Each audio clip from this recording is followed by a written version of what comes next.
Hello, America. I'm Mark Levin. This is Life, Liberty, and Levin, and I'm here with an old friend of mine, Lieutenant Colonel Allen West. How are you? Good to be with you, Mark. I'm fantastic. Thanks for having me. A lot of people know who you are. You retired U.S. Army Lieutenant Colonel, former member of the House of Representatives. You were born in Atlanta, Georgia. The same neighborhood as Martin Luther King. Exact same neighborhood, the old Fourth Ward neighborhood. And you hold a BA from the University of Tennessee, 2 master's degrees, Kansas State University, and also the U.S. Army Command and General Staff Officers College. Now, your father was in the military? Yes, my father was a corporal during World War II. Your older brother? My older brother was a lance corporal in the Marine Corps in Vietnam. And your nephew? My nephew just got back from his 3rd deployment in the Middle East, and he is currently stationed at Fort Sill, Oklahoma, where 35 years ago I showed up as a brand new 2nd lieutenant. And you served in Iraq? Served in Desert Shield, Desert Storm, and then in Iraq, and I went to Afghanistan for 2.5 years as a civilian military advisor. And some time in Kuwait? Yes. Kuwait, Iraq, Afghanistan. Yeah. Your family is a military family. How did that happen? Why? Well, you know, I think that when my dad sat down and talked to me early on, I was 15, and he challenged me to be the first officer in our family. And one of the things of that generation that my dad was brought up in, they wanted to prove themselves, that they were loyal, patriotic Americans. And when I think about my dad and the sacrifices that he made to go and serve in uniform for a country that did not afford him all the rights and privileges that it did to others. And I will never forget when my dad said that there's no greater honor than to wear the uniform of the United States of America. And that's why I take my oath that I took 31 July 1982 so seriously and to heart still today. Were you a good kid before you went into the military? No, man. My granddad used to nickname me a mule because I was very stubborn, very hard-headed. And I write about it in my book that, my parents, from the 1st grade through the 9th grade, I went to private Catholic school. And I told them, hey, look, I really just want to go to the public school down the street. And they didn't want to listen and everything. So I ran away from home. Really? Yeah. As a matter of fact, it was my first, well-planned operation. I studied my dad and my mom's sleep habits and everything like that. I figured out the Greyhound bus schedule. Now, like I said, I wrote about it in my book.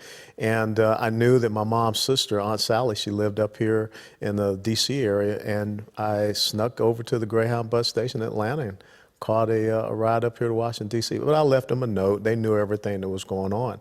And they allowed me to transfer to a public high school, which, really set me on the course to be where I am today.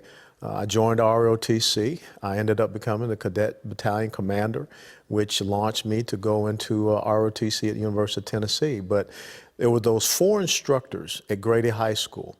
It was Lieutenant Colonel Pagonis, Lieutenant Colonel Pagonis, Major Heredia, Master Sergeant Buchanan, and Sergeant First Class McMichael. All 4 of those gentlemen were either Korea or Vietnam veterans. A couple of them were both. And they saw something in me that I did not even know that was in me as well. But it was so important because that structure, that discipline that I had in my home, they made sure that I continued down that path when I was in high school. A lot of young men who have difficulty as kids and so forth, when they get into the military, it changes them. Oh, absolutely it does. It's really an important experience. My father was one of them too. You met my father. Yes. World War II veteran. And to make a long story short, eventually you decided to get into politics. When did you decide to get into the politics, and what drove you to do that? Most of the folks in the military, we really don't care for politicians. As a matter of fact, if you're an officer and you got the assignment to be an escort for a member of Congress or whatever, it's probably because you had pissed off your commanding officer. That was not something that we saw as a grand thing to do. But it was so interesting. I came back after the 2006 midterm elections that the Republicans had lost, and a local woman by the name of Donna Brosmer said she wanted to sit down and talk to me, and she spoke to me about running for office. And, my mindset was on, hey, look, I'm just here for a couple of weeks. I got to go back to Afghanistan. I'm down in Kandahar. I'm working with the Afghan army, Taliban all around us. But she said something that really resonated, Mark. And she said, just because you're out of uniform, just because you've retired from the military, it doesn't mean that your oath of service has ended. And that struck me very hard because the oath that we take, the oath that my father took, the oath that my older brother took, the oath that my nephew took, was to support and defend the Constitution of the United States of America against all enemies, foreign and domestic, and to bear true faith and allegiance to the same. And if you truly believe in that, she was right. And so I embarked on this thing called being a United States congressman, not wanting to seek fame or fortune or a career in politics, but to continue my service to this country. When did you realize you were a conservative? Were you always a conservative? Well, this is the thing. And my parents were registered Democrats. I grew up in John Lewis's congressional district, which was very interesting when I presented that to him when I was sworn in with the Congressional Black Caucus. But my parents raised me with conservative principles and values. They believed in faith, they believed in family, they believed in individual responsibility, good quality education, and service to the country. And I think if we start to have conversations in America, not about Republican or Democrat, and I really think the two-party system is falling apart, but if we start to talk to people on their principles and values about what makes this country so great, what enables a kid from the inner city of Atlanta, Georgia, to be sitting here with such an incredible scholar like yourself on Fox News on a Sunday night. That's the American dream, and that's what we fight for, and that's what our founding fathers fought for. It is about an equality of opportunity instead of an equality of outcomes. And that's what makes us conservatives.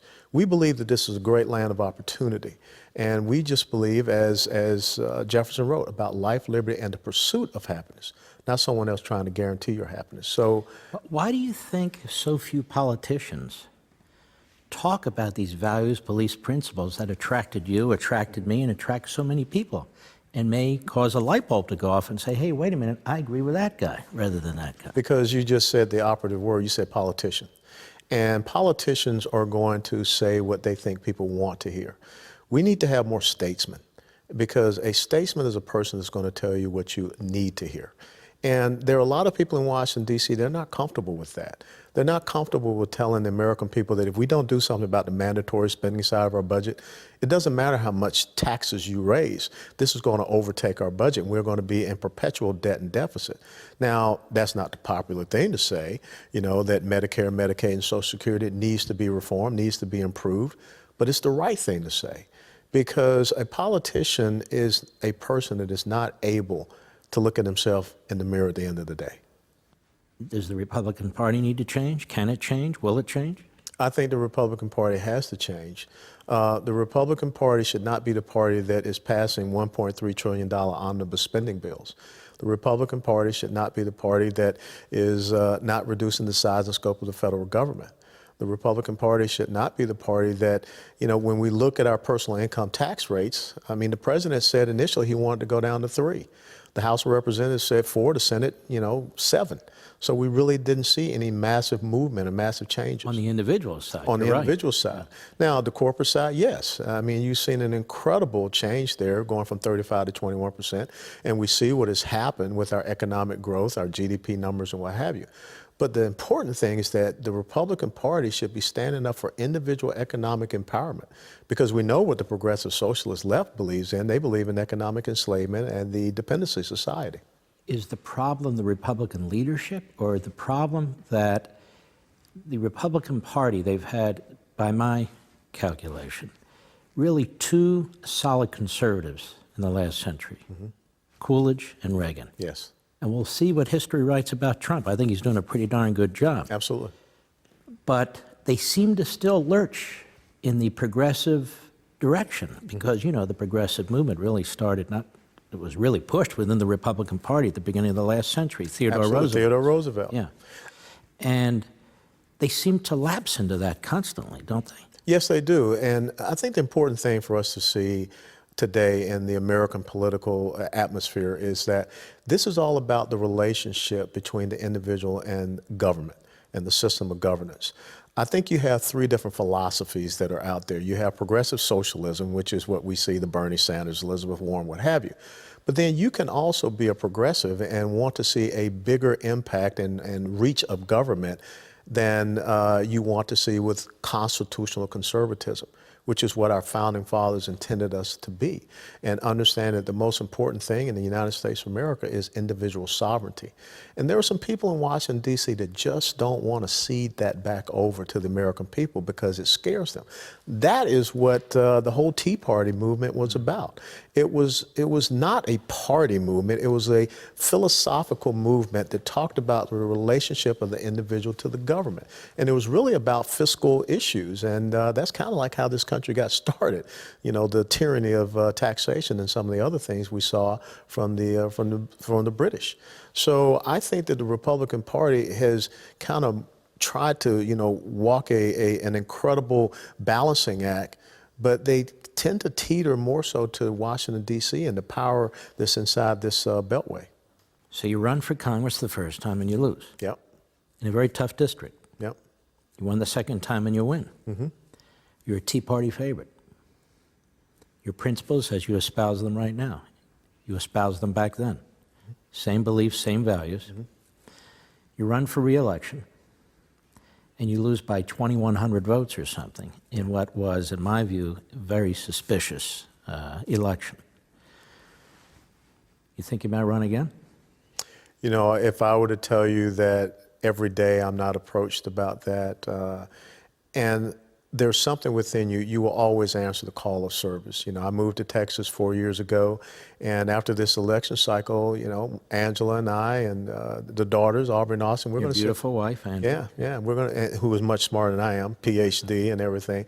We're going to sit down, we're going to evaluate this because I think it's important that we have statesmen. I think it's important that we have folks that understand servant leadership and citizen legislators. That's what we have to restore. And we have to have people with their courage of their convictions.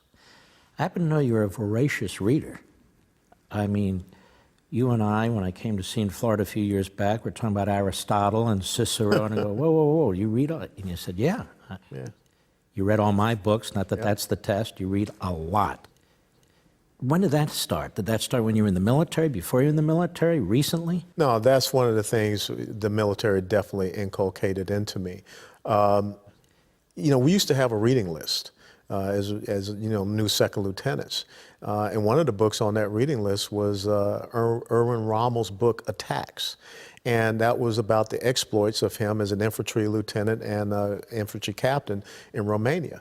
And the important thing is that, you know, that was the book that Patton read about Rommel that enabled him to defeat Rommel. I read your book. I read your book. Yeah, but that was important because after that incredible defeat at Kazarine Pass. So I think that if you're going to, you know, try to present yourself as a leader, one of the important C's of leadership is competence.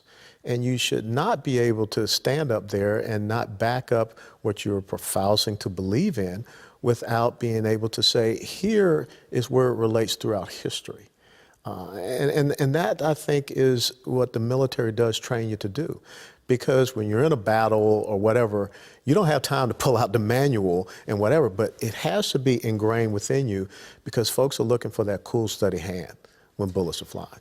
When we return, I want to ask you about foreign policy. Mm-hmm. I want to ask you about this recent spat, this election of a Democratic Socialist and this push in the Democrat Party and so forth, and get your take on that. Ladies and gentlemen, check out Levin TV almost every weeknight by joining crtv.com. How do you do it? You give us a call at 844-LEVIN-TV, 844-LEVIN-TV. We'd love to have you over there. We'll be right back.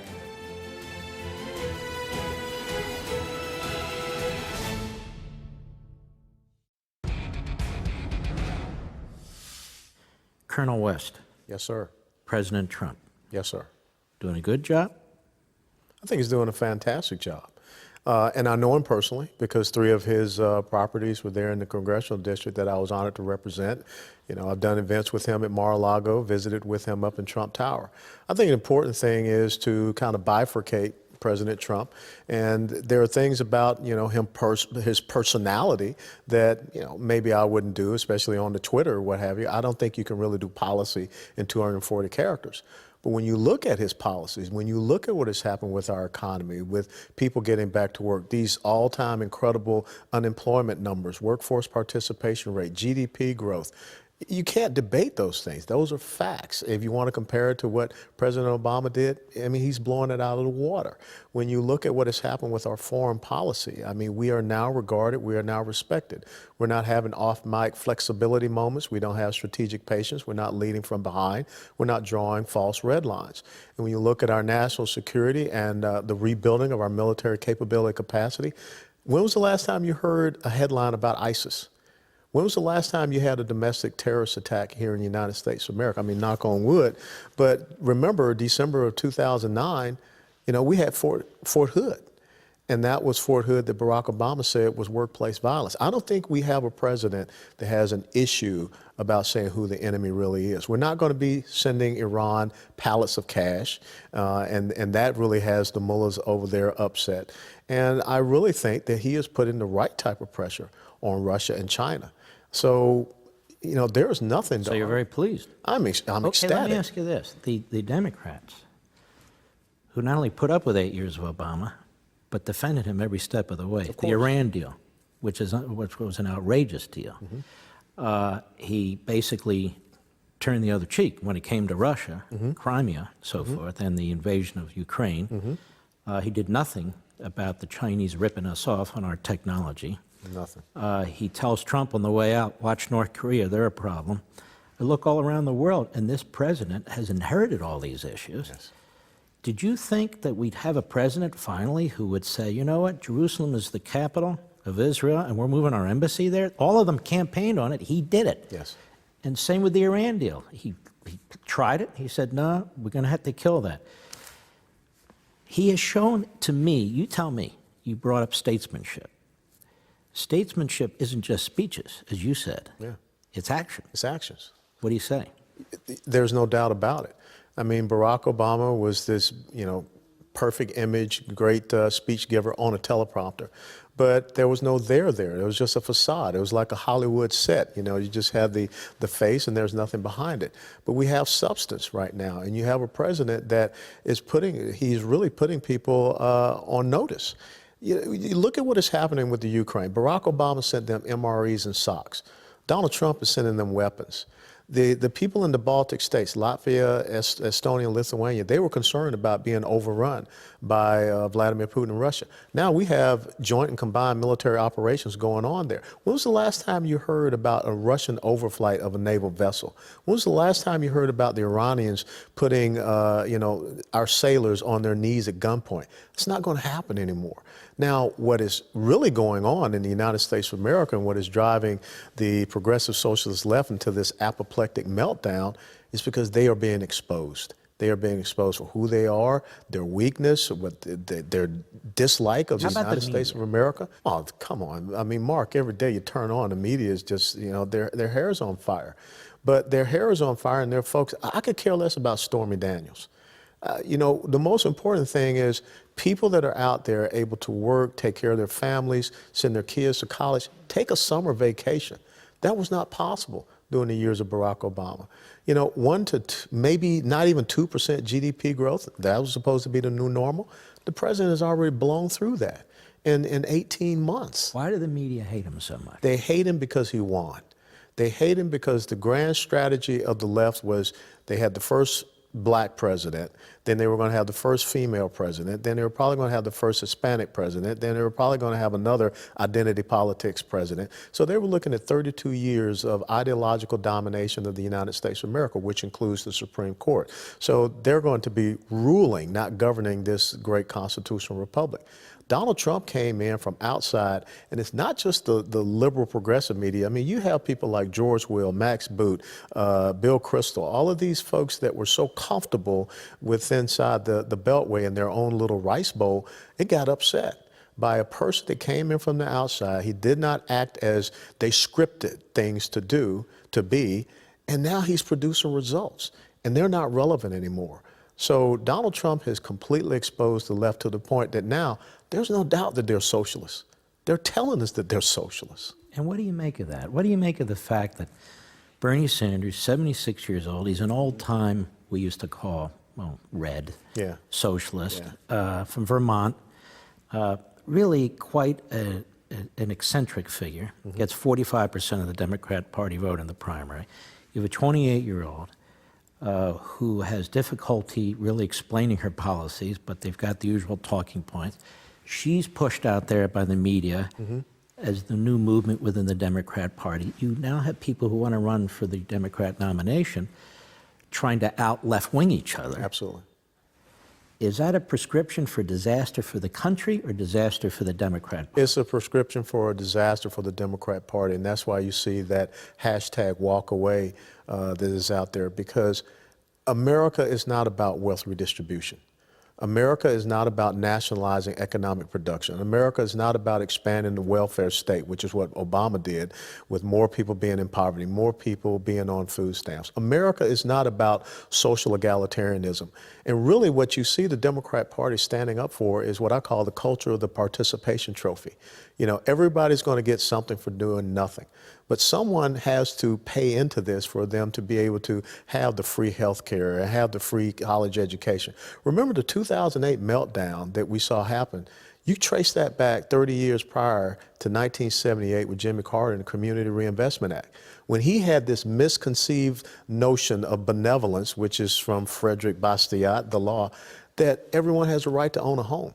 Now, how did that work out? And you look at those 30 years, all the different things that happened along the way, the mortgage-backed securities, how they were being sold around, the rise of Fannie and Freddie, the repeal of the Glass-Steagall. Crash the banks. Crash the banks. That's what happens when you have these idiots. And I have to be very honest, they're idiots, because history shows this never works. But they stand up and they say that incredible four-letter word, free. And that's why it's so important that we get into our system of education and restore it to be a system of education and not a system of indoctrination, because that's where the left is churning out the next generation of Ocasio-Cortezes out there who has an economics degree from Boston University. Someone needs to get their money back. We'll be right back.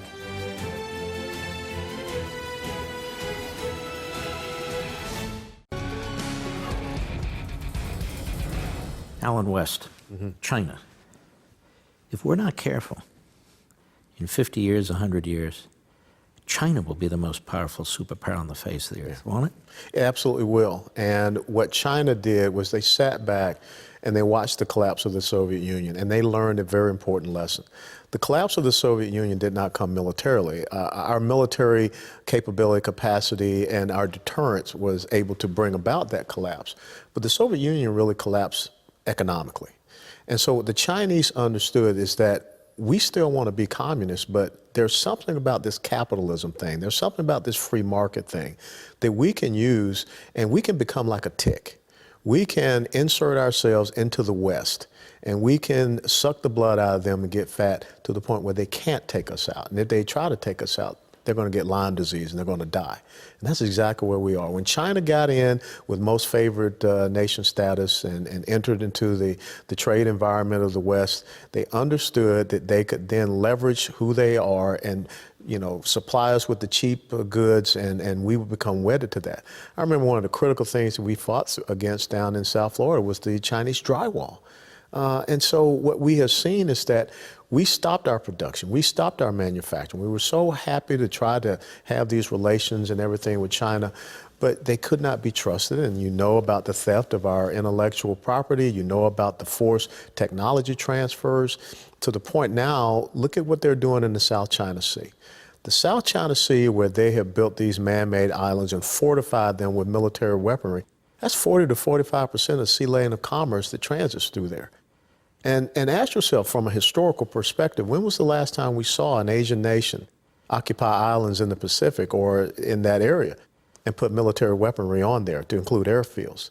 And that's what we have to learn. And so these guys are sitting back saying, we can beat the Americans because they are not in it for the long haul. Can they? No, because I think that President Trump has exposed them. But the thing that they are hoping for is that there'll be a change in leadership, because it's something about America. You know, we keep doing this drastic swing of the pendulum. We have to have a continuum. You know, you talked about Ronald Reagan early on, and you talked about Calvin Coolidge. If you don't have people that follow up behind those presidential administrations that continue those principles and those perspectives and those policies, then you do swing the opposite direction. And at some point in time, the American ship of state has to have that steady state. Here's what I've not understood. Follow up on your point here. China, Russia too. This argument, this paradigm that the Russians wanted Trump to win, when the Russians were getting everything they could from Hillary Clinton, why would the Russians want Donald Trump to win? Look at what he's doing now. It makes no sense whatsoever because, you know, under Obama, they got rid of the missile defense program with Poland. With Obama, Kerry believed the Russians with the chemical weapons being removed from Syria. Absolutely not. They did not want to have someone that would be tougher on them. Now, they really didn't know about President Trump because he's never been in politics or what have you. They knew about Hillary. They knew about Hillary. And so without a doubt, you want to continue on with the reset button, that cute little plastic toy. But when you look at what President Trump has done, all of these people that were on the yellow brick road heading out to Oz, you know, North Korea, Iran, Russia, China, the Islamic jihadists, now all of a sudden, they're like, who is this guy? Where did he come from? Much the same as with Ronald Reagan when he came in, and he had a theory of peace through strength, because weakness is very enticing to despots and dictators. And what do you make of this relentless and ongoing commentary on the left against the president? His meeting with Putin, he shouldn't have met with Putin. The press conference was a disaster, and they must have something on him. Well, they have to come up with the conspiracy theories and distractions because, you know, in truth, if you saw Secretary Pompeo's testimony this past week before the Senate, right? It was absolutely incredible. I mean, he embarrassed some of those senators, which really shows they don't have the competence, they don't know the gravity of some of these situations that are going on. But with far and above, our position is a position of strength. And I think that what you're going to start seeing now with the Trump administration maybe is a shift from the old Europe, Western Europe, and more so focused toward Eastern Europe. I call that the new Europe, you know, the Poland, the Ukraine, the Baltic states, some of these other former Soviet satellite states that understand that we want better relations with the United States. We want better trade relations. We'll take the oil and natural gas. Don't mind what Angela Merkel in Germany is doing. So I think that's the next big foreign policy shift, and that will help to undermine Russia's economy even more. Folks, don't forget, most weeknights you can watch me on Levin TV. You join us at crtv.com, crtv.com. We'd love to have you. Or call 844-LEVIN-TV, 844-LEVIN-TV. We'll be right back.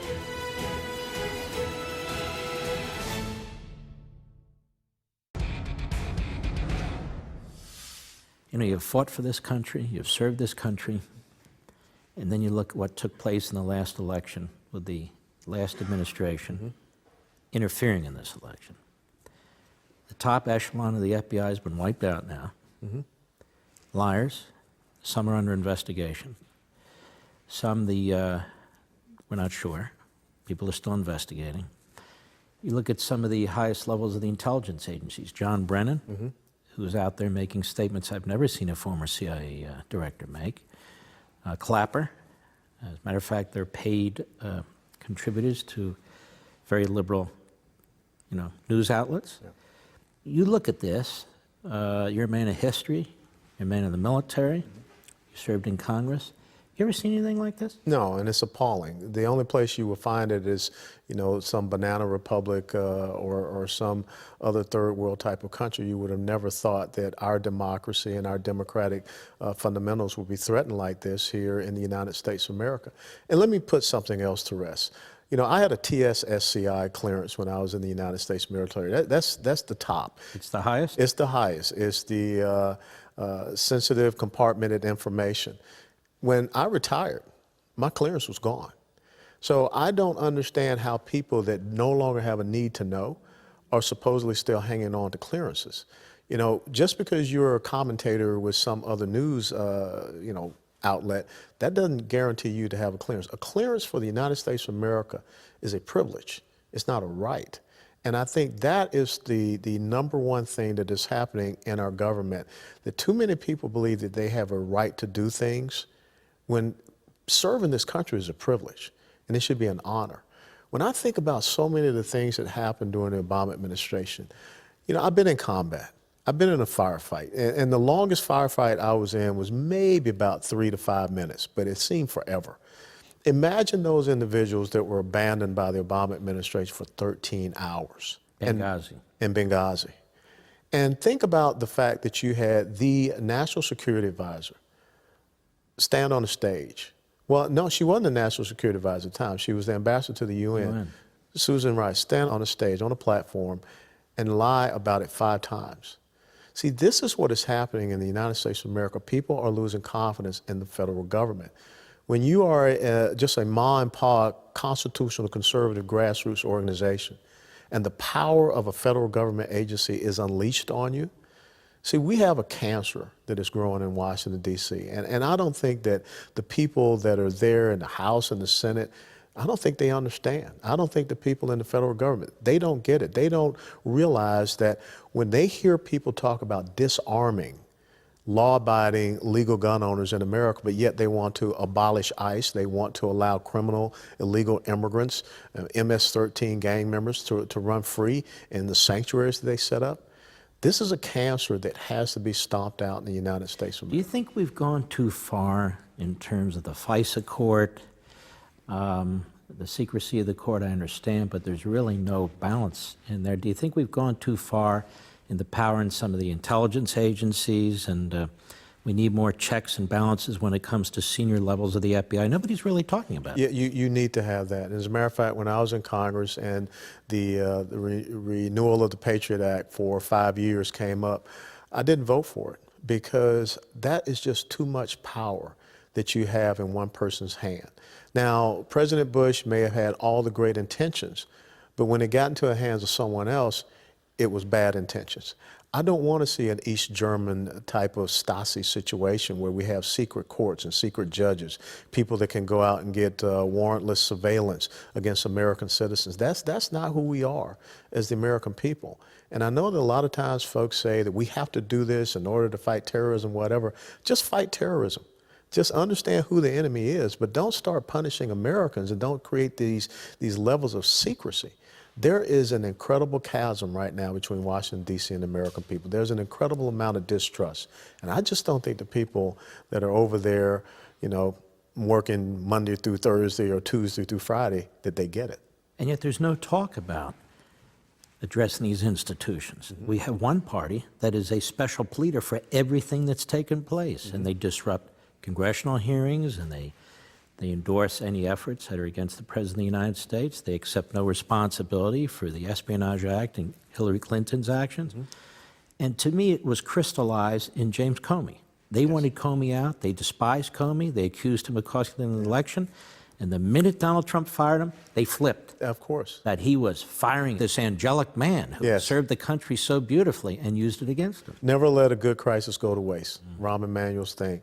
And look, when you talk about what Hillary Clinton did, if I had done 1/10 of what Hillary Clinton did while I was an officer serving in the United States military, I would not be sitting here with you right now. You'd be drummed out. Well, no, I would be in a brown jumpsuit in Fort Leavenworth.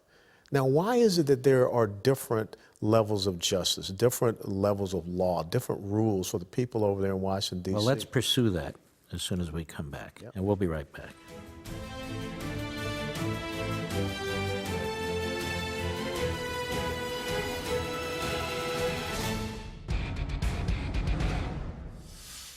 Unequal justice, based on party, based on ideology? I think it is based upon who are the elites and who are the rest of the schmucks. Because I think that there's an academic elitism, there's political, media, cultural, entertainment, and that transcends the R&D thing. And I see a kind of a Soviet-style Politburo that is being formed in the United States of America, and that's repulsive to me. Because the greatness of America is that justice should be blind, and justice should be equally applied to everyone, no matter what your position What may is be. the Soviet Politburo type? The Soviet Politburo there's this imaginary cut line, And everyone above the cut line, there's a different, expectation. There's They're a different, protected? They're protected.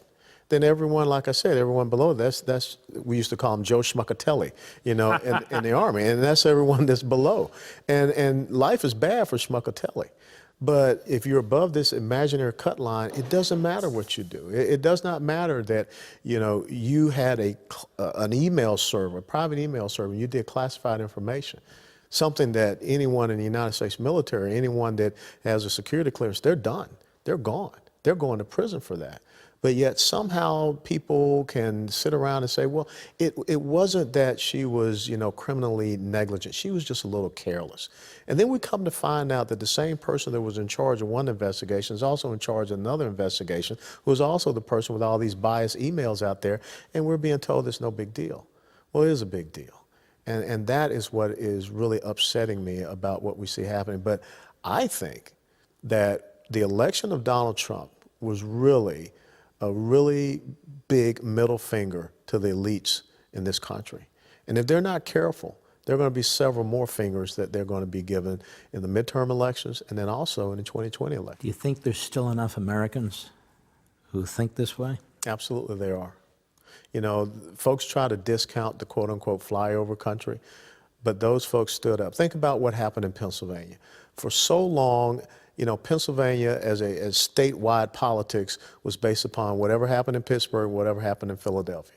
Now, all of a sudden, everything that's in between, which is kind of like SEC football country, they stood up and said, no, we don't want to be dictated by the people in Philadelphia, Pittsburgh. This is who we... It was really incredible, wasn't it, to watch the media? Absolutely.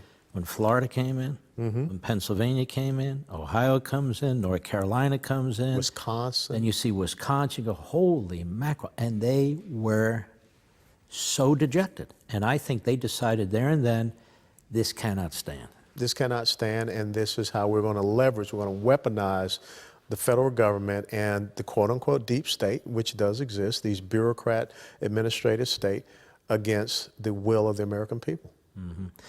And Reagan used to call it the Iron Triangle. The media, the bureaucracy, and whatever the other one was, I don't know, maybe the Democrat Party. When we come back, I want to ask you, what concerns you the most about the future of the country? Because I know you think about these things all the time and you talk about them too.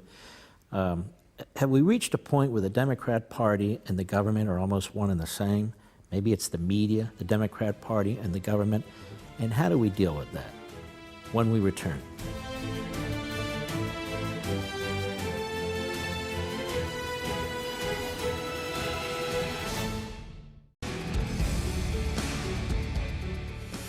Colonel West, what is your biggest concern going forward in this country? There are two things that really do concern me. First of all, we have to restore a system of education and eradicate the system of indoctrination that we have in our schools that's starting to go down now, even to the elementary school level.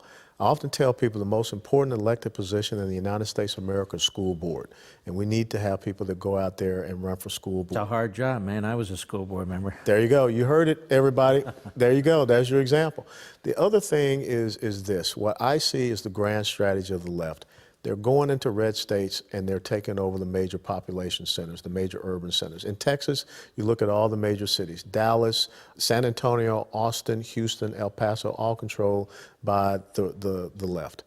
That is their playbook. You look at Tennessee, you look at Georgia, and we've got to turn that back around because that's where you see the biggest failure of the left's policies in the inner cities. Do you think they're doing it in part due to immigration? You and I know full well if those were future Republicans coming across the border, no, they say forget it. The Democrats would be fighting this tooth and nail. Do you think this is sort of a big picture thing that they're involved in? Absolutely. And that's why you hear, abolish ICE, get rid of the borders. They want to, get more people dependent upon them. That's their electoral base. They don't want to see folks able to go out and work because you don't need them giving you stuff. Next election, midterm election, Republicans or Democrats? It's going to be the Republicans because the Democrats are not offering anything to the American people. Will it be close? I think that if you go on a scale of 0 to 10, Republicans will pull an 8. Do you think they'll hold most of their seats? Do you think they'll have a small minority? I think their majority in the House will shrink, but I think that you're going to see an expansion of the Republican majority in the Senate. Going to see much change in the Republican leadership? I personally don't think so. It depends on who the new Speaker of the House will be. Who might that be? I think that it'll end up being Kevin McCarthy, although Steve Scalise would be a good choice, or Jim Jordan. It's been a great pleasure. That's what all mine. Be well, my friend. God bless. God be with you. See you next time on Life, Liberty, and Levin.